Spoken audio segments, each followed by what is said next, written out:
आप सबका स्वागत है मोर देन 90 मिनट्स के यूरो 2020 वीकली एनालिसिस में।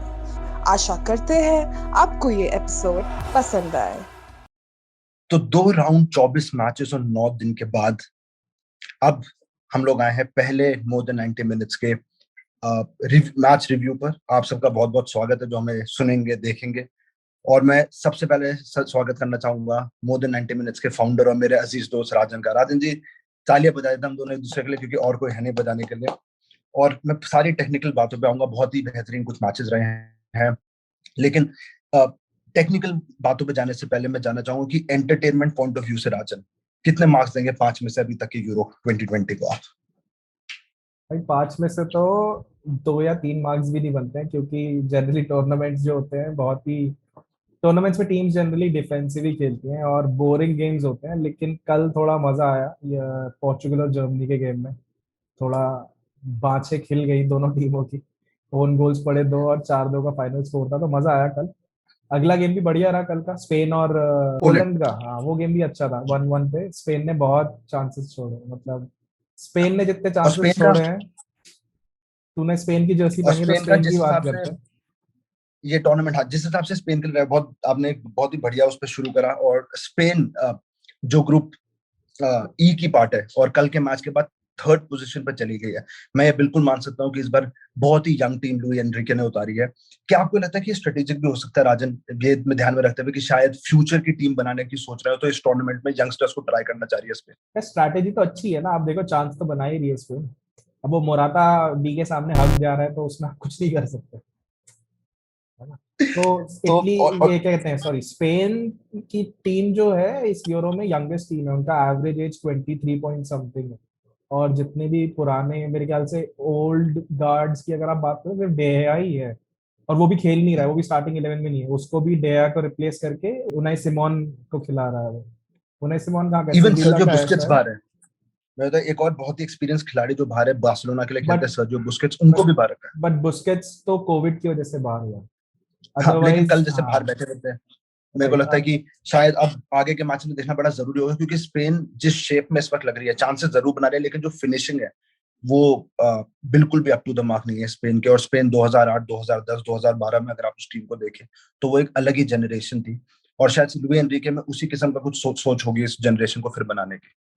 हाँ, वो जनरेशन तो देखो, 2014 में जब नीदरलैंड्स ने इनको 5-2 पेला था, उसके बाद वो जनरेशन खत्म हो गई थी। मतलब वो बहुत ही उस वहां से, मतलब बेसिकली डिक्लाइन स्टार्ट हो गया था स्पेन का, राइट।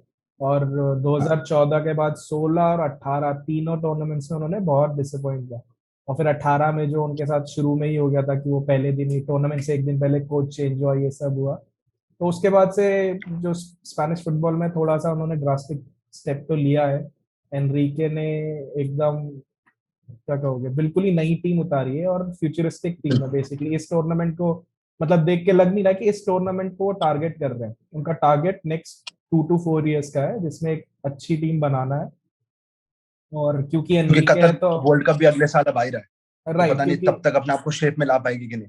हाँ, थोड़ा लॉन्ग टर्म प्रोजेक्ट है। मतलब आप तो ये मत एक्सपेक्ट करो कि इस टूर्नामेंट में जीतेंगे या अच्छा करेंगे। लॉन्ग टर्म प्रोजेक्ट होगा और टाइम लगेगा। लुइस एनरिके को थोड़ा अपना बार्सिलोना टाइप टिकी टाका खिलाने की कोशिश करेगा। क्या करेगा वो, लेट्स सी। बट अभी तक तो और ऑब्वियसली स्पैनिश फैंस के लिए तो डिसअपॉइंटिंग ही है। और जो आपने मेंशन किया शुरू में कि ये बिल्कुल बात है नहीं कि चांसेस नहीं बना रही है स्पेन ने, चांसेस कल भी बहुत बनाए। कल एक पेनल्टी भी मिली, और पेनल्टीज के बारे में भी हम बात करेंगे, क्योंकि टूर्नामेंट दो चीजों के लिए बहुत जाना जा रहा है। एक तो पेनल्टी मिसेस के लिए, जिस किस्म की और जिस लेवल की पेनल्टी मिसेस हुई है, और दूसरा ओन गोल्स के लिए। और पोर्चुगल का कल का मैच एक बहुत बड़ा उसका एग्जाम्पल है। दो दो ओन गोल शुरू में रोनाल्डो ने पहले स्कोर किया, और पोर्चुगल के बारे में भी हम बात करेंगे और जर्मनी के बारे में भी। लेकिन मुझे लगता है शुरू करना चाहिए पहले ग्रुप से, जो ग्रुप है, जिस ग्रुप में पूरी तरीके से इटली ने डोमिनेट करा है और दो मैचेस अब तक खेल चुकी है। पहला स्विट्जरलैंड के अगेंस्ट और एक टर्की के अगेंस्ट, और दोनों मैचेस में 3-0 टीमों को हराया और दूसरी टीम को मौका नहीं दिया। टर्की के मैच में तो मैं फिर भी कहूंगा कि टर्की ने फर्स्ट हाफ में काफी रोक के रखा इटली को इन टर्म्स ऑफ स्कोरिंग। दो अटैक पूरा, पोजेशन पूरी इटली की थी। लेकिन ऐसा इस बार करा क्या है इटालियन टीम ने कि इतने ज्यादा लीथल नजर आ रहे हैं ग्राउंड पर आज? इटालियन टीम को इस टूर्नामेंट में स्टार्टिंग से ही अंडरडॉग्स माना जा रहा था, डार्क हॉर्सेस। लेकिन बिल्कुल इटली की टीम जो है, इट्स क्या कहते हैं, यूरोपियन पावर हाउस है ना। बिगेस्ट टीम्स अगर आप यूरोप की लोगे तो Spain, Italy, France, England, Germany, ये हमेशा टॉप पे रहते हैं। बट इटली और नीदरलैंड्स जो है पिछले कुछ साल से उनका फॉर्म बोलो या टाइम अच्छा नहीं चल रहा। In fact Italy, if I remember, last world cup में क्वालिफाई भी नहीं करा था, नहीं। राइट। रोबर्टो मांचिनी बहुत एक्सपीरियंस और बढ़िया कोच है। और इटली की भी अगर आप टीम देखोगे तो कोई भी स्टार प्लेयर नहीं है उसमें, है ना। बिल्कुल और ऐसा भी नहीं कर रहा है वो जैसे लुइस एनरिके, एक फ्यूचरिस्टिक प्रोजेक्ट टाइप का लग रहा है लुइस एनरिके का, वैसा भी नहीं है। बट बहुत ही अच्छी टीम है इटली की, वेल ड्रिल्ड टीम। उसको बेसिकली एक तरह से उसको कॉम्बिनेशंस पता है, अपने स्टार्टिंग 11 पता है, गेम प्ले सेट है।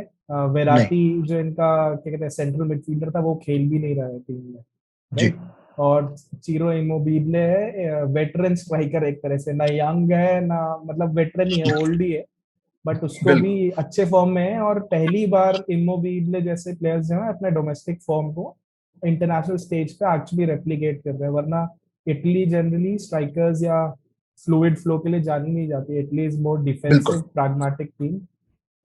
ट्रू। रोबर्टो मांचिनी ने बहुत अच्छे तरीके से वेल ड्रिल्ड टीम बनाई है इस बार। और हम ग्रुप पता है गेम्स जो इमोबिले थे, के, जैसे हमने चीरो के बारे में बात करी, उनके साथ इंसिग्ने और बेराडी मेरे को लगता है बहुत ही जबरदस्त साथ दिया।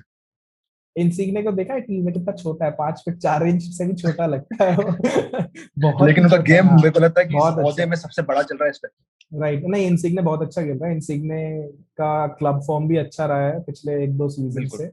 बट और टर्की के मेरे खिलाफ को, पहले मैच है, बेराडी ने जो शॉट मारा, टर्किश राइट, डिफेंडर नीचे गिर गया और ओन गोल, मतलब आप शॉट की स्पीड सोचिए कि क्या गई होगी, कि टर्किश डिफेंडर नीचे गिर गया और बॉल अंदर चले गई। राइट। बट इटली के साथ प्रॉब्लम क्या है ना, जनरली इटली अपने लास्ट 28 से 29 गेम से अनबीटन है इंटरनेशनल बिल्कुल टूर्नामेंट्स, बिल्कुल। राइट। फ्रेंडलीज बोलो या क्वालिफिकेशंस बोलो। प्रॉब्लम क्या है टूर्नामेंट्स में, जनरली आप वर्ल्ड कप और यूरोस देखो, जो टीम स्टार्ट अच्छा करती है ना वो ज्यादा आगे तक जा नहीं वो पाती। खराब बहुत करता तो ये है। बिल्कुल एक क्या बोल रहे हैं, टोटका हो सकता है इटली के लिए। दूसरा देखो, उनका ग्रुप भी बहुत आसान रहा है। आप ऐसा। स्विट्जरलैंड और टर्की की बात करो, दोनों इजी टीम्स। वेल्स ने सरप्राइज करा एक्चुअली सबको। वेल्स एक्चुअली लोग एक्सपेक्ट नहीं कर रहे थे क्योंकि टर्की की टीम अच्छी थी, और स्विट्जरलैंड की जो टीम है, स्विट्जरलैंड की टीम भी बड़ी सॉलिड रहती है। मतलब एज इन स्विट्जरलैंड अपने ग्रुप स्टेजेस जनरली क्वालिफाई कर जाता है, भले राउंड 16 क्वार्टर फाइनल्स में हार गए। बट हाँ, इटली ने क्वालिफिकेशन टूर्नामेंट भी अच्छा रहा है और फॉर्म भी अच्छा रहा है। बिल्कुल। बट आगे कितना जा पाएगी तो उसको लेकर मेरे को डाउट है, क्योंकि like I said, first group हल्का था, और सेकंड सारे गेम्स होम गेम्स है, तो ऑब्वियसली उसका बिल्कुल फायदा मिल रहा है। जब राउंड ऑफ मिलता 16 स्टार्ट होता है, देखना पड़ेगा कौन सी टीम से भिड़ेगा इनका नॉकआउट गेम, और कहाँ पे भिड़ेगा वो भी इम्पोर्टेंट होगा। सो लेट्स है। सी। बिल्कुल बिल्कुल। और कहाँ पे कौन सी टीम भिड़ेगी उसके लिए आप मोर देन 90 मिनट्स के पहले वीडियो पे जा सकते हैं, जहाँ पे हमने स्टेडियम्स के बारे में बताया है कि किस किस्म से स्टेडियम सेट करे गए हैं। एनीवेज, और आपने बात करी वेल्स की, जो हमेशा बहुत ही सरप्राइज करता है सारे टूर्नामेंट्स पर। कई सालों से वेल्स को मैं देखता आ रहा हूँ, गैरेथ बेल के साथ और एरन रामजे जैसे प्लेयर्स उनके पास है। लेकिन इस बार जो गैरेथ बेल ने सबसे ज्यादा सरप्राइज कराया, वो कराया 61वें मिनट पे पेनल्टी मिस। उस पेनल्टी मिस के बारे में क्या कहेंगे? मैं मतलब मैं बिल्कुल नहीं सोच सकता गैरेथ बेल जैसे प्लेयर एक पेनल्टी मिस करेंगे, और तारा बना दी बॉल। ऐसे भी नहीं कि हाँ, सेव हुआ या फोल से लग के आ गई, बिल्कुल ही तारा बना दी बॉल। उसके वो मीम्स बने ना, बॉल अभी भी गिरी नहीं, वो चली उड़े जा रही, उड़े जा रही, वो उड़े जा रही, स्टेडियम उड़े के जा रही। बाहर। बिल्कुल बिल्कुल। और गगन चुंबी, स्विट्जरलैंड में गगन चुंबी छक्का था। छक्का जैसा होता है क्रिकेट में, इस तरीके से नहीं, गैरेथ बेल बट की मुझे हाँ, लगता है। बट वेल्स के साथ तुम देखो, वेल्स वेल्स की टीम लोग एक्सपेक्ट नहीं कर रहे थे अच्छा खेलेगी, क्योंकि वेल्स की टीम गैरेथ बेल, एरन रामसी पर ही डिपेंड करती है मेजरली, राइट। और इन दोनों के क्लब फॉर्म्स, एरन रामसी यूवेंटस में बहुत ज्यादा नहीं खेला इस सीजन, और नहीं गैरेथ खेला। बेल टॉटनहम में उसका गोल स्कोरिंग अच्छा रहा है ना। I think he had the best goal scored per minute in the Premier League. Yeah but वो यू होजे मोरिनियो उसको, ही वाजंट अ प्लेइंग 11, मतलब या स्टार्टिंग 11 में नहीं था वो टॉटनहम के कितनी बार। बिल्कुल तो फॉर्म अच्छा था, बट डाउट्स थे लोगों को कि स्टैमिना को लेकर, फिटनेस को लेकर। लेकिन गैरेथ बेल और वेल्स टीम ने सबको सरप्राइज करा, नो डाउट, सबको सरप्राइज करा है। और इनफैक्ट पेनल्टी मिस के बाद भी अगर तुम देखो, he was the best player for Wales, है ना, दोनों गोल्स उसी ने सेटअप करे। और जो बिल्कुल और उसका गेम प्ले भी बहुत चेंज हुआ है, पहले जो वो पेस से हराता था लोगों को, अब वो ऐसा नहीं कर रहा है, he is coming back and looking for the passes. और अब भागने वाले उनके पास गैरेथ बेल नहीं है जो भागता है, लेफ्ट विंग में डैन जेम्स है, जो मैनचेस्टर यूनाइटेड का विंगर है, बहुत बढ़िया बिल्कुल पेस है बंदे पे, बट उसकी पासिंग और फिनिशिंग बहुत बुरी है। बट पेस है बंदे पे, वो पूरा पिच स्ट्रेच कर जाता है पूरी। लिवरपूल का बंदा है हैरी विल्सन, वो भी बहुत अच्छा है। तो बिल्कुल Harry Wilson, Dan James, Gareth Bale और एरन रामसी, इन चार पे ये टीम डिपेंड करती है अटैक करने के लिए। और गेम प्ले सिंपल है, डिफेंड करो, कंसीड मत करो। आगे अगर काउंटर पड़ता है तो डैन जेम्स भागेगा, गैरेथ बेल है, रामसी है, विलियम विल्सन है, गोल मार दिया तो मार दिया, वरना टाटा बाय। लेकिन एक चीज और, उनको आपने जैसे कहा कि उनको अटैक करिए, आगे बढ़िए और गोल मारने की कोशिश करिए, उसमें एक और चीज जोड़ लेनी चाहिए कि पेनल्टी जरूर स्कोर करिए, क्योंकि पेनल्टी अगर आप मिस करेंगे ऐसे टूर्नामेंट्स में तो बहुत मुश्किल नहीं, होगा। इस टूर्नामेंट में देखो, और जब से आपने देखा वीएआर जब से आया है, तो बिल्कुल ये तो बिल्कुल श्योर था कि नंबर ऑफ पेनल्टीज तो बढ़ेंगी ही बढ़ेंगी, बढ़ेंगे, हाँ है ना। सो फॉर एग्जांपल कल का मैच था या परसों का मैच था जो चेक रिपब्लिक वर्सेस क्रोएशिया, उसमें भी अगर बिल्कुल देखा होगा तो लोवरेन का एल्बो था एल्बो था। शिक के ऊपर, और रेफरी ने नहीं दिया था, बट बाद नहीं, में दे दिया गया। और अगर आप 4 साल पहले की ये बात होती तो कोई पेनल्टी नहीं देता उसको, कोई उसके बारे में बात भी नहीं करता। बिल्कुल तो वीएआर की वजह से नंबर ऑफ पेनल्टीज तो बहुत बढ़ेंगी अब टूर्नामेंट्स में, ये तो फैक्ट है। बिल्कुल। और जिस कल तरह भी से नंबर जर्मनी और ऑफ पोर्चुगल के पेनल्टीज मैच में बढ़ेंगी, पहला गोल कैंसिल हुआ वार के वजह से, क्योंकि करेक्ट, बहुत वार पहले की वजह जर्मनी ने से, स्कोर कर दिया था। करेक्ट, और वार की वजह से सबसे अच्छा गोल अगर याद होगा तो किलियन एम्बाप्पे ने जर्मनी के अगेंस्ट मारा था। बिल्कुल बहुत बिल्कुल। बढ़िया गोल था, लेफ्ट एम्बापे ने साइड बहुत पे अकेले ले गया था, अकेले कट बैक करा, सीधा सेकंड पोस्ट फार पोस्ट पे मैनुअल नॉयर को बीट करा, बट मार्जिनल ऑफ साइड से वो भी कैंसिल हो गया। बिल्कुल बिल्कुल। एक तो ये ऑफ साइड का मुझे लगता है जो रूल है कि बॉडी हल्की सी आगे निकल जाती है, एक थोड़ा सा बूट आगे निकला होता है एकदम, क्योंकि टेक्नोलॉजी आ गई है तो वो एकदम पकड़ लेता है, और अनफॉर्चुनेट जैसे आपने बताया बट एम्बापे उसमें के साथ वही हुआ। सबसे सबसे बुरा ऑफ साइड रूल के साथ ये है कि ऑफ साइड को एज इंस्टेंटली फ्लैग नहीं किया जाता, वो गेम होने देते हैं और बिल्कुल उसके बाद चेक करते हैं। बात करते तो हैं ये उसकी भी। वजह से बहुत प्रॉब्लम है लोगों को, क्योंकि कई कमेंटेटर्स या एनालिस्ट कहते हैं कि इस वजह से क्या होता है, आप लोगों की इंजरीज हो सकती हैं, कई चीजें हो सकती हैं। तो बिल्कुल अगर आपको लगता है ऑफ साइड बिल्कुल है, आप रोक दो वहीं पे, है ना, आप जबरदस्ती गेम को बिल्कुल खींचते हो। बट दूसरी तरफ से ये भी देखो तो वो सही भी है कि जस्ट इन केस अगर आपका ऑफ साइड गलत हो तो क्या। फॉर एग्जाम्पल हाँ कल के स्पेन और पोलैंड के गेम में यही हुआ था, मोराता ने गोल मारा, ऑफ बिल्कुल साइड दिया, बट वो कैंसिल आउट हो गया। तो कैंसिल दोनों आउट हो गया। चीजें हैं, तो वीएआर की वजह से ऑफ साइड डिसीजंस और पेनल्टीज बढ़ेंगी बढ़ेंगी। तो जितना लोगों को बिल्कुल। लगता है गोल ज्यादा बढ़ेंगे, बट उतने ही गोल कटेंगे भी, तो मोटा मोटा इट विल इवन आउट। और जैसे इटली ने ग्रुप ए को पूरी तरीके से डोमिनेट करा है, आई थिंक ग्रुप बी में बेल्जियम का कोई जवाब नहीं है। मुझे नहीं लगता कि फिनलैंड, डेनमार्क और रशिया कुछ भी ऐसा कर पाएंगे जो बेल्जियम, और उसी वजह से बेल्जियम क्वालिफाई भी कर चुका है। और आगे मेरे को था आगे तक के टूर्नामेंट में बेल्जियम इसी किस्म का कुछ प्रदर्शन करेगा, क्योंकि हैजार्ड है, लुकाकू है, उनकी जो टीम सेट है। मेरे को लगता है in terms of on paper अगर टीम को देखा जाए, मुझे नहीं लगता कि उनसे बेटर ऑन पेपर टीम कोई है इस टूर्नामेंट में। राइट, लेकिन बेल्जियम को अगर ले डूबेगा तो वो उनका हाँ डिफेंस अच्छा नहीं है। जो प्लेयर्स हैं आपके, स्पेशली वर्मालिन और टोबी अल्डरवाइल्ड, दोनों wrong side of the age bracket है, मिड 30s में है अपने, so they don't have the legs.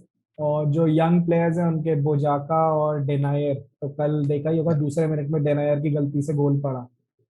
पड़ा बिल्कुल तो बेल्जियम, बट अगेन बेल्जियम बहुत डिपेंड भी कर रही है लुकाकू और केविन डे ब्रुयना पे। तो कल भी अगर बिल्कुल आप देखो तो अगर केविन डे ब्रुयना सब्स्टिट्यूट नहीं आता तो बेल्जियम जीतती है नहीं, उसकी कोई मुश्किल गारंटी पड़ता। नहीं थी। दोनों, एक बिल्कुल उसने गोल, पहला गोल उसने सेटअप किया था थॉर्गन हज़ार्ड के लिए, और सेकंड उसने खुद ही स्कोर किया। तो वही है, ईडन हज़ार्ड का फॉर्म अच्छा नहीं है, डिपेंडेंसी है लुकाकू, डे ब्रुयने पे। ग्रुप तो ऑब्वियसली हल्का ग्रुप था, रशिया, फिनलैंड और डेनमार्क थे। डेनमार्क अनफॉर्चुनेटली क्रिश्चियन लेकिन एरिक्सन की वजह अगर से, क्रिस्टियन एरिक्सन होता राजन, तो आपको लगता है कि अगर क्रिस्टियन एरिक्सन होता है टीम में तो शायद डेनमार्क एक टफ कंपटीशन दे पाती इस ऑब्वियसली, ग्रुप में सबको। डेफिनेटली डेफिनेटली अगर क्रिश्चियन एरिक्सन वो इंसिडेंट नहीं हुआ होता तो आई एम श्योर फिनलैंड के अगेंस्ट हारते नहीं, जीतते या नहीं जीतते वो अलग चीज थी, बट हारते तो नहीं। और जो और दूसरा बहुत ही गेम हुआ, अनफॉर्चुनेट मुझे लगता है फुटबॉल के लिए और इस टूर्नामेंट के लिए डेनमार्क की आई थिंक शुरुआत ही बहुत इफ यू से नेगेटिव किस्म की हो चुकी है। बहुत करेक्ट बुरा कोलैप्स क्रिस्टियन करेक्ट, एरिक्सन का, और उसके बाद और लेकिन ही वाज द जिस मेन किस्म से प्लेयर, उनको ही वाज द मेन बिल्कुल प्लेयर। और तो जिस आपका जो गेम प्लान होता है, जो स्ट्रैटेजी होती है, जो टैक्टिक्स होती है, वो बिल्कुल चेंज हो जाती है। तो आप मेन बिल्कुल प्लेयर, आप बिल्कुल बेल्जियम में से आप केविन डे ब्रुयने को हटा दोगे, तो केविन डे ब्रुयने शायद अगर नहीं होता तो आप डेनमार्क से नहीं जीतते। तो सेम चीज एरिक्सन के नहीं, साथ है, एरिक्सन को आपने हटा दिया तो आप डेनमार्क की टीम काफी कमजोर है। लेकिन बहुत ही जबरदस्त किस्म का सपोर्ट और wishes all around the world मिला, स्टेडियम में बल्कि मिला। रोमेलो लुकाकू ने अपना गोल उनको डेडिकेट किया। कल मैंने देखा कि केविन डी ब्रुयने ने भी स्कोर किया, लेकिन जहां पे वो कोलैप्स करे थे वहीं जाके काम डाउन सेलिब्रेशन करा। और फिर फिनलैंड और डेनमार्क के मैच में जिस तरीके से उनका नाम चैंट किया गया, फिनलैंड के फैंस और डेनमार्क के फैंस, आई थिंक ये फुटबॉल की बहुत खूबसूरती है कि चाहे कुछ भी हो, किसी भी किस्म का मैच चल रहा हो, लेकिन अगर क्योंकि सबको फुटबॉल पसंद है और क्रिस्टियन एरिक्सन इंटरनेशनल सुपरस्टार है, अराउंड द ग्लोब उन्हें पसंद किया जाता है, तो जैसे उनके साथ ये हादसा हुआ, फुल सपोर्ट उनको मिला है दुनिया भर से। ये तो है, I mean football fans generally आप पर्सपेक्टिव रखते हो। आप फुटबॉल फैंस हो, बिल्कुल कोई भी इन लाइफ आपके पास एक पर्सपेक्टिव होना चाहिए। End of the day it's just a game, है ना, इट्स या not a matter of life and death. तो बंदे की यार उसके साथ जो हुआ बड़ा स्ट्रेंज था, कुछ पता ही नहीं था क्या हो रहा है बहुत, क्या नहीं हो रहा है।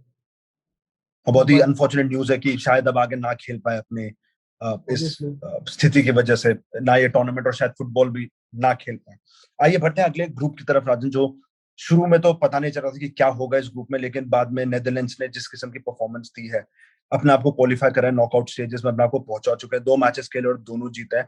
लेकिन यूक्रेन और ऑस्ट्रिया, दो और टीम्स है इस ग्रुप में, जिनके बीच में एक वो टसल रहेगी कि सेकंड पोजीशन पे कौन जाएगा। नॉर्थ मैसेडोनिया ने कोशिश अच्छी करी, टीम एलियोस्की के अलावा मुझे नहीं लगता कि ऐसा कोई खिलाड़ी था जो इनको आगे तक लेके जाता, लेकिन नॉर्थ मैसेडोनिया इस वक्त 2 मैचेस खेली है, दोनों हारी है। यूक्रेन और ऑस्ट्रिया में, और यूक्रेन की टीम की मैं दाद दूंगा यामलेंको, जो उनके पास खिलाड़ी है इस वक्त अलग ही लेवल पे इस टीम को आगे बढ़ा के लेके जा रहे हैं। ऑस्ट्रिया के साथ जब खेले, और या फिर वो चाहे उसके अगेंस्ट भी खेले, नेदरलैंड्स के बहुत टफ कंपटीशन दिया है।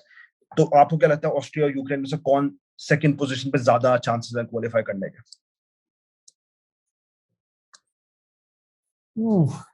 टफ कॉल है, मेरे ख्याल से यूक्रेन को क्वालिफाई कर जाना चाहिए, बट यू नेवर नो। क्योंकि अगला मैच ही उनका है, ऑस्ट्रिया और यूक्रेन ही अब हेड टू हेड जाएंगे। मेरे हिसाब से कल हम लोग मंडे को शायद 9:30 बजे करेक्ट उनका मैच है, तो करेक्ट, उससे बट काफी चीजें क्लियर।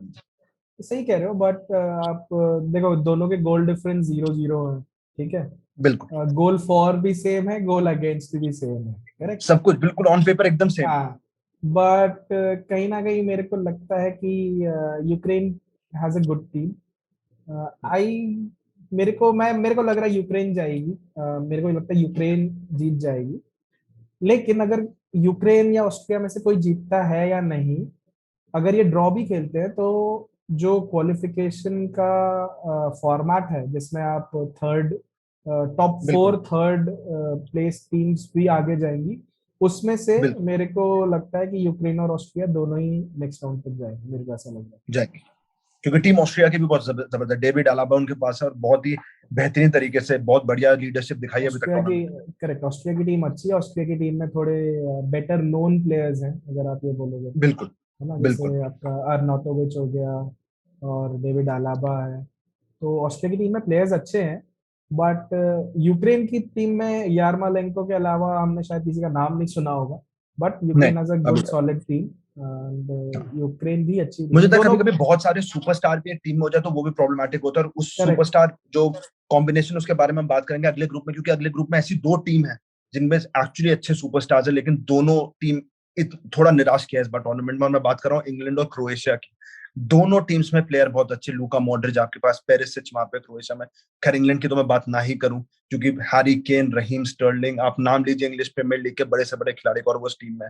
लेकिन परफॉर्मेंस वाइज कल आप इमेजिन करें स्कॉटलैंड जैसी टीम ने, और मैं स्कॉटलैंड को सबसे पहले तो बहुत दाद देना चाहूंगा, उन्होंने बिल्कुल भी नहीं इंग्लैंड को कुछ करने दिया टूर्नामेंट में, और बिल्कुल रोक के रखा। इंग्लैंड और क्रोएशिया के बारे में राजन आपकी क्या सोच है, क्या करना चाहिए? क्योंकि इस हिसाब से चलते रहे तो शायद क्वालिफाई कर देंगे, लेकिन नॉकआउट स्टेजेस में मुझे नहीं लगता उससे आगे बढ़ पाएंगे। I think England one of the favourites है, ऑब्वियसली, बिल्कुल और इसलिए भी है क्योंकि सेमीफाइनल और फाइनल इंग्लैंड के होम ग्राउंड में है। लेकिन इंग्लैंड का होम ग्राउंड में परफॉर्मेंस बहुत अच्छी रही नहीं है ना। एग्जैक्टली। और कल का भी जो गेम था, परसों का गेम जो था इंग्लैंड और स्कॉटलैंड का, वेम्बली में ही था। और इंग्लैंड के पास जो प्लेयर्स हैं उस हिसाब से, जिस तरह से गैरेथ साउथगेट उसे खिला रहे हैं, वो कहीं ना कहीं उनके बेस्ट प्लेयर्स को सूट नहीं कर रहा है वो जो बिल्कुल गेम प्लान है। आप अगर हैरी केन को देखें और स्टर्लिंग को देखें, जनरली ये दोनों प्लेयर्स जो है specially they thrive on space behind defenders, है ना। Sterling that's right. Specially, Sterling हमेशा रन लेता है। और हैरी केन भी टॉटनहम की जिस टीम से खेलता है, वो लोग पिछले लास्ट 1.5 साल से एटलीस्ट आप देखो तो होजे मोरिनी के अंदर काउंटर पे ही खेल रहे हैं। बिल्कुल और उस होजे मोरिनी से पहले भी जब पोचेटिनो उनके कोच थे, तब भी फास्ट ट्रांजिशंस पे ही उन लोगों का फोकस रहता था, जिसमें आपके ह्यूमिन बिल्कुल सॉन्ग और हैरी केन काउंटर पे जनरली अच्छे कॉम्बिनेशन बना के गोल मारते। इंग्लैंड जिस तरह से खेल रही है पोजीशन बेस्ड, और वो काफी डिफेंसिव खेल रही है, और जो गेम प्लान है वो मेरे को लगता नहीं हैरी केन को सूट कर रहा है। और Harry Kane is suppose to be your main player, right. For that's right. Example अगर आप बेल्जियम को देखें तो बेल्जियम लुकाकू के स्ट्रेंथ्स के अकॉर्डिंग खेलेगी, है ना। इटली अगर खेल रही है तो इमोबिले और इंसिग्निया के स्ट्रेंथ्स पर खेलेगी। बट बिल्कुल इंग्लैंड अपने किस प्लेयर के स्ट्रेंथ के अकॉर्डिंग खेल रही है वो क्लियर नजर नहीं आ रहा। तो थोड़ा हम्म, गड़बड़ लग रहा है मेरे को मामला। क्रोएशिया के अगेंस्ट भी बहुत अच्छा नहीं खेल रही थी इंग्लैंड की टीम। बिल्कुल ऐसा नहीं है कि बहुत चांसेस बनाए हो। लकीली वो केविन फिलिप्स ने एक अच्छा रन लिया, 2-3 प्लेयर्स को ड्रिबल करके एकदम, तो कहते हैं ना, प्लेट पे परोस के दिया गोल रहीम स्टर्लिंग के। बिल्कुल तो वो बिल्कुल। पड़ गया ठीक है, बट इंग्लैंड की टीम भी अभी तक बहुत अच्छा तो नहीं खेली है। और रहीम स्टर्लिंग जिनके ऊपर काफी हीट थी टूर्नामेंट शुरू होने से पहले, काफी लोगों ने कहा कि क्यों इंग्लैंड के स्क्वाड में भी लिया गया उनको, बहुत उन्होंने क्रोएशिया के अगेंस्ट बचाया, गोल मार दिया, स्क्वाड आपने में, जैसे कहा हाँ कि प्लेट नहीं, पे परोस के दिया। स्क्वाड में तो उसका बनता था, बट प्लेइंग 11 में उसे रहना है या नहीं वो बड़ा ही कंट्रोवर्शियल है। गैरेथ साउथगेट जनरली जाने जाते हैं लॉयल्टी के लिए अपने, तो उनके जो प्लेयर्स होते हैं उनको खिलाते हैं जिनको ट्रस्ट करते हैं। तो अगर आप फॉर्म की बात करो तो फॉर एग्जांपल जेडन सैंचो नहीं खेल रहा है, जैक ग्रीलिश बिल्कुल नहीं खेल रहा है, मार्कस बिल्कुल। रैशफोर्ड ठीक है फाइन, मार्कस रैशफोर्ड का भी क्लब फॉर्म बहुत अच्छा तो नहीं रहा है, बट और जी जनरली मार्कस रैशफोर्ड को as a impact substitute Gareth Southgate लाता है हमेशा। बट बिल्कुल बिल्कुल। मेन प्रॉब्लम ये है कि जो मिडफील्ड में सब लोग एक्सपेक्ट कर रहे थे एक डिफेंसिव मिडफील्डर खेलेगा, डेक्लन राइस या जॉर्डन हेंडरसन। राइस का फॉर्म अच्छा रहा है, बट गैरेथ साउथगेट दो दो डिफेंसिव मिडफील्डर्स खिला रहा है। वो डेक्लन राइस के साथ केविन फिलिप्स को भी खिला रहा है, राइट। जी और टीम में चेंजेस भी बहुत हो रहे हैं। फॉर एग्जांपल आपने आपके पास 3 राइट बैक्स हैं, एक Kyle Walker, Trippier and Reece James. और पहले गेम में ट्रिपियर को लेफ्ट बैक खिलाया, सेकंड गेम में ना ट्रिपियर को खिलाया ना वॉकर को खिलाया, रीस जेम्स को ले आया। तो स्ट्रैटेजी क्या है, क्या करना चाह रहे हैं, मेरे को मतलब समझ नहीं आया। बड़ा ही वियर्ड कॉम्बिनेशंस चूज कर रही है England, Gareth Southgate. But you never know, generally teams जो शुरू अच्छा नहीं करती हैं वो आगे तक जाती हैं। और बिल्कुल। जनरली और जो कब क्लिक कर टूर्नामेंट्स, जाए हमें पता नहीं। करेक्ट। और एक एक गेम में अगर अच्छा क्लिक कर जाए इंग्लैंड, तो फॉर एग्जांपल एक गेम में अगर हैरी केन स्कोर करता है तो फॉर्म में वापस आ जाएगा, सब कुछ सही हो जाएगा। तो यू नेवर नो। बिल्कुल सो प्रैग्मेटिज्म जो होता है टूर्नामेंट्स में जनरली रखा जाता है, इंटरनेशनल टूर्नामेंट्स में टीम्स जनरली बिल्कुल। डिफेंसिव होकर ही खेलती हैं। इंग्लैंड का एक सिंपल सा गोल है, the first target is to get out of the group stages, yeah right. तो उसके लिए बिल्कुल उनके पास अभी 4 पॉइंट्स है। नेक्स्ट गेम उनका चेक रिपब्लिक का है, उनको सिंपली ड्रॉ करना है और नेक्स्ट राउंड पे जाना है। तो यही बिल्कुल। टारगेट लेकर मेरे को लगता है गैरेथ साउथगेट जाएगा। चेक रिपब्लिक और इंग्लैंड का जो मैच होने वाला है, I think it would be a done, क्योंकि ऑलराइट दोनों टीम्स को ड्रॉ करना है एंड दोनों टीम्स ड्रॉ करके नेक्स्ट राउंड पे पहुंच जाएंगे। It's as simple as that, है ना। तो वो परमुटेशन कॉम्बिनेशंस बन गई है। स्कॉटलैंड और क्रोएशिया का एक गेम बचा हुआ है। स्कॉटलैंड और क्रोएशिया में अगर स्कॉटलैंड जीतती है तो स्कॉटलैंड के 4 पॉइंट्स हो जाएंगे, अगर क्रोएशिया जीतती है तो क्रोएशिया के 4 पॉइंट्स हो जाएंगे, 4 पॉइंट्स हो जाएंगे राइट। बिल्कुल। तो इसमें भी स्कॉटलैंड और क्रोएशिया में जो जीतेगा he will have a good chance to qualify as a third team, जो 6 में से 4 थर्ड टीम्स आगे जाएंगी, उसमें से एक क्रोएशिया और स्कॉटलैंड में हो सकती है, only if either of them win. अगर इन दोनों ने फिर से ड्रॉ खेल लिया तो फिर इनका टाटा बाय बाय यहाँ पर भी मेरे को लगता है। और ऐसे टाटा बाय बाय का सीन है ग्रुप ई की दो बहुत बड़ी टीम्स में से एक टीम का, जो है स्पेन और पोलैंड, और उसके बारे में हमने बात करी। स्पेन के बारे में बात कर चुके कि शायद वो फ्यूचरिस्टिक सेंसिबिलिटी के साथ खेल रही है, फ्यूचर में शायद एक अच्छी टीम बनाने की कोशिश करें। लेकिन पोलैंड के साथ ये हर बार का हो चुका है, रॉबर्ट लेवेंडोव्स्की के अलावा। और इस बार वो भी नहीं, रॉबर्ट लेवेंडोव्स्की ने भी काफी निराश करा है। खास इस पिछले मैच में तो मैं नहीं कहूंगा, उससे पिछले मैच में तो बहुत ज्यादा कई ओपन चांसेस मिस कर रहे हैं। बहुत सारे लोग बोल रहे हैं उनको सही सप्लाई नहीं मिलती है अपने प्लेयर्स के थ्रू। लेकिन पोलैंड का काफी बड़ा चांस है कि वो उस टूर्नामेंट से एलिमिनेट हो जाए। बहुत बड़ा सेटबैक होगा ये ग्रुप ई के लिए कि पोलैंड जैसी टीम बाहर हो जाएगी। पोलैंड ऑब्वियसली लेवेंडोव्स्की पे डिपेंड करती है, बट सिर्फ एक प्लेयर पे आप डिपेंड नहीं कर सकते ना, आपके पास एटलीस्ट एक या दो एक्स्ट्रा प्लेयर्स होने चाहिए जो कम से कम कुछ कॉम्बिनेशन तो बनाए। तो पोलैंड में वही है, रोबर्टो लेवेंडोव्स्की जो है बिल्कुल आइसोलेटेड सा लगता है अलग से। कल भी स्पेन के अगेंस्ट चांसेस बनाए उन्होंने, ऐसी बात नहीं है। सेकेंड हाफ में अच्छा कमबैक किया था, गोल मारा इनिशियल 10-15 मिनट में ही, और उसके बाद भी चांसेस बनाए थे कुछ एक। But like I said, Spain भी कोई बुरा नहीं खेल रही है, बट इट्स जस्ट दैट जो चांसेस बन रहे हैं वो कन्वर्ट करने के लिए कोई है नहीं ऊपर। और मोराता पे जो ट्रस्ट एनरिके दिखा रहा है, मेरे को नहीं लगता वो उस पे क्या बोलोगे। और एल्वारो मोराटा के साथ सिर्फ इसी टूर्नामेंट में नहीं राजन, काफी पिछले टूर्नामेंट्स में भी सेम सूरत हाल रही है उनकी। वो क्लब्स में भी नहीं स्कोर कर पाते। फॉर्म प्लेयर है, जब फॉर्म में होता है तो अच्छा होता है, और जब नहीं होता है तो फिर बहुत बुरा होता है। बिल्कुल भी नहीं होता है। बिल्कुल, आप उसके मतलब उसके कैरियर को भी देखो, यूवेंटस में भी ही हैड सम स्पार्क्स। मतलब जब उसका टाइम अच्छा होगा तो ही बी वेरी गुड, बट जब बुरा होगा तो फिर वो बहुत ही बुरा होगा। कल भी अगर आप देखो तो बहुत एक दो चांसेस तो उसने बिल्कुल, एक पेनल्टी में जो फॉलो अप था, जो पेनल्टी से वीडियो वो फॉलो अप उसको मारना चाहिए, ओपन चांस एकदम, और उसमें एकदम उन्होंने भी राइट, और एक दोनों की बॉल साथ में उड़ती हुई बाहर जा रही है, कौन पहुंचेगी पहले, कौन से रुकेगी वो देखेंगे। और एक उसको पाब्लो साराबिया ने चेस्ट करके बिल्कुल 1-on-1 दिया था, वो भी पता नहीं क्यों एंटिसिपेट नहीं कर रहा था उसको, तो बहुत बुरा था। मोराटा तो सोनी लाइव पे मैं मैच देख रहा था, सोनी लिव पे, तो जो हिंदी कमेंटेटर था उस पे आकाश चोपड़ा की आत्मा आ गई थी, कह रहा था कंगाली में मोराता गीला। ये जो एक कमेंट्री का वो चल गया, मुझे लगता है अब हम कमेंटेटर्स को, हिंदी कमेंट्री में खासकर, हम लोग का सारा कंसंट्रेशन उनकी तरफ चल जाता है, क्योंकि जिस किस्म की टिप्पणियां आती है रात को आकाश चोपड़ा सोते सोते उड़ जाता होगा कि ये क्या हो रहा है। जैसे हमने बात करी स्पेन के फॉर्म में आने की, एक टीम जो कल फॉर्म में जरूर आई पोर्चुगल के खिलाफ, वो थी जर्मनी। बिल्कुल पोर्चुगल को बंद कर दिया। शुरू में जर्मनी थोड़ी सी हिली हुई दिखी, एक उसकी वजह से गोल भी कंसीड किया, रोनाल्डो ने फिर से स्कोर करा, लेकिन उसके बाद, उस गोल के बाद से आगे तक, उस मैच में एंड तक पूरे का पूरा जर्मन शो था। अब एक और उन्होंने बाद में खैर गोल और कंसीड करा, लेकिन पूरी पोर्चुगीज लाइन जो डिफेंस खासकर थी, उसको बिल्कुल जर्मनी ने एक्सप्लॉइट करके खत्म कर दिया। जर्मनी के इस कमबैक के बारे में राजन क्या लगता है, ये कहां तक उनको लेके जा सकता है इस टूर्नामेंट पर? देखो, कॉन्फिडेंस तो वापस आया होगा ऑब्वियसली जर्मनी का। बिल्कुल। और अगर आप इस ग्रुप की बात करो तो ग्रुप ऑफ डेथ बोल रहे हैं सब, राइट। लकीली फ्रांस, जर्मनी और पोर्चुगल तीनों ने एक एक गेम जीत लिया है, राइट। तो again, if luck has it, chances are कि तीनों क्वालिफाई कर जाए, बिल्कुल, राइट। लेकिन ऑटोमेटिक क्वालिफिकेशन जो है उसमें अगर आप देखो तो जर्मनी का थोड़ा चांस बेटर चांस है कल के बाद से, राइट, क्योंकि next game is against the weaker team Hungary, है ना। बिल्कुल, राइट, तो जर्मनी के चांस अच्छे हैं।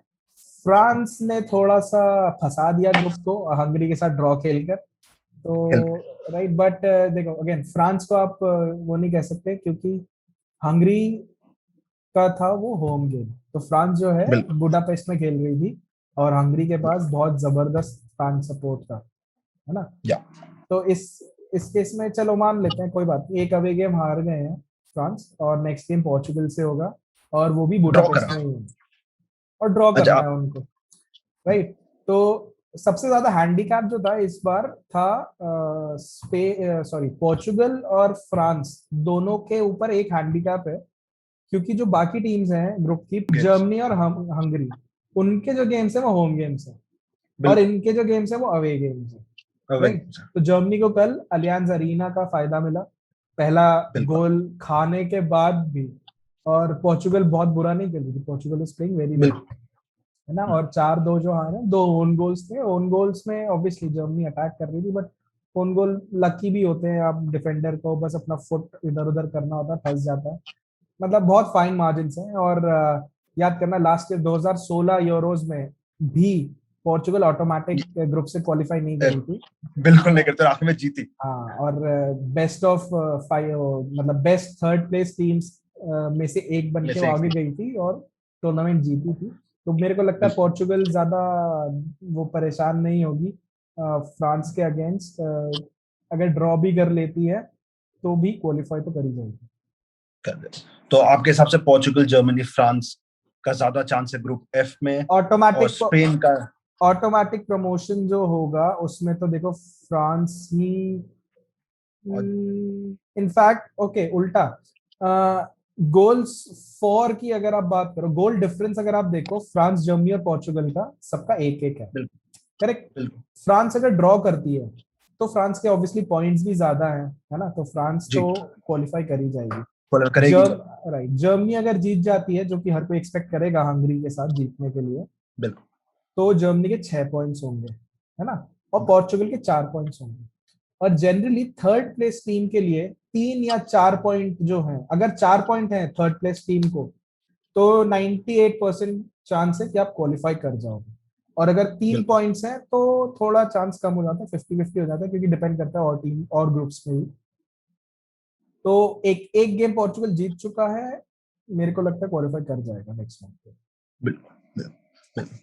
तो ये तो रही ग्रुप्स की बात राजन। आगे बढ़ने से आगे बढ़ते हैं। मेरे आपके लिए इस टूर्नामेंट का अभी तक इन 24 मैचेस में आपका आपके लिए कौन सा बेस्ट प्लेयर रहा है? वो किसी भी पोजीशन पर हो सकता है, जो आपको लगता है कि इससे बेहतरीन खिलाड़ी अभी नहीं है, और वो जरूरी नहीं है कि उसने गोल किया हो, वो शायद प्ले मेकर हो, गोलकीपर हो, बहुत बेहतरीन डिफेंडर हो। आपके लिए वो एक प्लेयर कौन है? यार बेस्ट प्लेयर तो देखो, या आप बेस्ट सबसे ज्यादा गोल्स किसके हैं, क्रिस्टियानो रोनाल्डो और चेक रिपब्लिक के जो स्ट्राइकर है शिक करके, हाँ है ना। जी, तो और शिक का आपने गोल देखा था स्कॉटलैंड के अगेंस्ट, हाफ से गोल मारा था, स्कॉटलैंड की हाफ से ही उन्होंने जबरदस्त गोल मार गोल। दिया। वो गोल ऑफ द टूर्नामेंट है वो, उसमें आगे कोई बात करने की बिल्कुल जरूरत ही नहीं है, मेरे को नहीं लगता ऐसा गोल और पड़ेगा। तो सरप्राइजिंग एलिमेंट है, तो मेरे को, मैं चेक रिपब्लिक का स्ट्राइकर शिक को बोलूंगा। 2 गेम्स में दोनों में स्कोर किया है, 3 गोल्स है टोटल। क्रिस्टियानो रोनाल्डो तो खैर बड़े टूर्नामेंट्स में खेलता ही खेलता है, तो वो तो एक्सपेक्टेड था, बट हाँ चेक रिपब्लिक का जो शिक है वो अभी तक बहुत बढ़िया परफॉर्मेंस थी। और ये जो पिछला गेम था उसका, लोवरेन का एल्बो लगा था, नाक से खून आ रहा था मतलब और लड़के ने पेनल्टी ली, खूना खून नाक में एकदम लाल कर दिया दूसरी टीम को। और आपके हिसाब से आपने अभी तक जो मैचेस देखे हैं, और मैं टॉप टियर टीम्स की नहीं सारी टीम से बता रहा हूँ, कौन सा एक खिलाड़ी है जो आपको लगा कि आप ज्यादा एक्सपेक्टेशन रख रहे थे कि इस प्लेयर को तो ज्यादा बेटर खेलना चाहिए? इंग्लैंड की पूरी टीम मान लो आप, अब एक इंग्लैंड का की नाम नहीं लेंगे, पूरी सारी टीम, टीम। पूरी टीम नहीं नहीं, जैसे कैवन फिलिप्स बहुत अच्छा खेला अभी तक, कैवन फिलिप्स हाँ अपने उसके हिसाब से अच्छा खेला। स्टर्लिंग बहुत जी अच्छा नहीं है, बट फर्स्ट गेम में गोल मार दिया, ठीक है। सबसे disappointing I would say Harry Kane है, हैरी केन का फॉर्म अच्छा रहा है पूरे प्रीमियर लीग में, बट हाँ लास्ट में इंजर्ड हो गया था वो, आखिरी के फाइनल कुछ गेम बीच में इंजर्ड था, तो आई एम नॉट श्योर कि वो अपने 100% में है fitness wise, but he is are disappointing 2 games up till now. और ईडन हजार्ड भी नहीं दिखा है, ईडन हजार्ड पहले गेम में एज ए सब्स्टिट्यूट आया था, बहुत अच्छे टचेस दिखाए थे एक दो, but I don't know fitness wise कैसा है कैसा नहीं है। तो बिल्कुल। सबसे ज्यादा डिसअपॉइंटिंग तो फिर हैरी केन ही होगा जैसा भी था। हाँ, और अभी बहुत मेरे को लगता है अर्ली इस सवाल को पूछने का, लेकिन तभी भी आपसे पूछना चाहिए कि आपके हिसाब से वो कौन सी एक टीम है जो इस टूर्नामेंट को अभी तक देखते हुए आपको लग रहा है जो जेन्युइनली इस टूर्नामेंट को जीत सकती है? इटली की टीम बहुत अच्छा खेल रही है, but again like we said group हल्का था, तो एक बड़ी टीम के अगेंस्ट कैसा परफॉर्म करती है उस पे डिपेंड करेगा। अगर अच्छी टीम के साथ नॉकआउट गेम अच्छा निकल गया इटली की टीम का, तो काफी आगे जा सकती है। इसके अलावा फ्रांस बहुत सॉलिड है। हंगरी के अगेंस्ट ठीक है, थोड़ा ऑफ डे था नो डाउट, बट उसका स्क्वाड देखो आप, मतलब 11 नहीं 20 वर्ल्ड क्लास प्लेयर्स है 20 फ्रांस के सारे स्क्वाड के में। सारे। मतलब उसका फ्रांस का स्क्वाड जैसा कोई स्क्वाड नहीं है।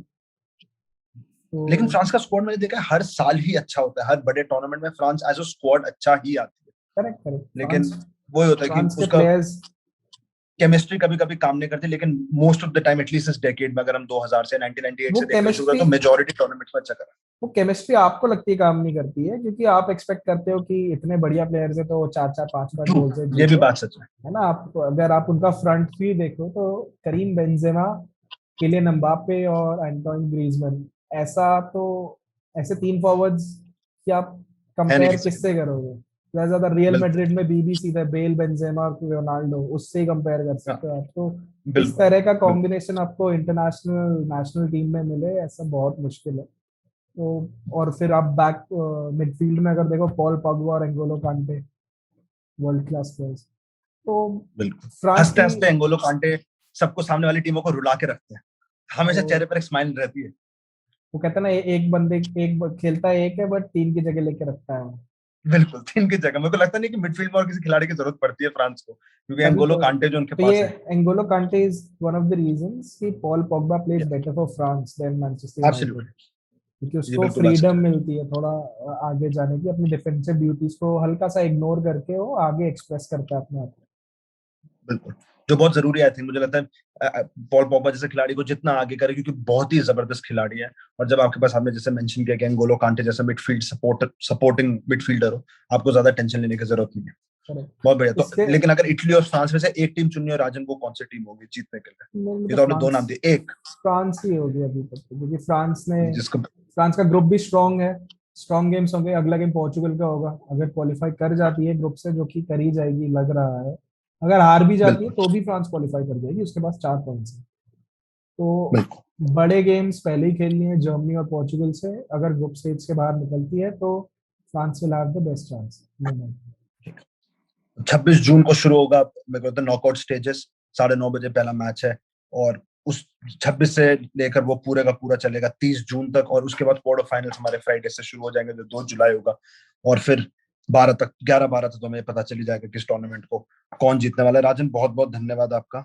इस वीडियो को अगर आपको पसंद आए तो इस पर कमेंट करिएगा, इस वीडियो को लाइक करिएगा, इस वीडियो को शेयर करिएगा, और हमारे चैनल को बेल आइकन दबा के सब्सक्राइब करिएगा। थोड़ी सी एडवर्टीजमेंट कर देना चाहिए। और अभी तक की जो भी वीडियोस और वॉइस ओवर आपने देखे हैं, उन वीडियोस के बारे में खासकर मैं कहना चाहूंगा वो सब राजन जी की देन है। ये बहुत ही उम्दा अभी तक इन्होंने वीडियोस बनाई है, और अगर आप हमारे चैनल को सब्सक्राइब करेंगे तो आप और इन वीडियोस को देखते रहेंगे। थैंक यू राजन। और फिर से मोर देन 90 मिनट्स अगले वीक आपके पास आएगा, अगले बात जो हो चुके होंगे मैचेस उनका एनालिसिस लेने के लिए। बहुत बहुत धन्यवाद।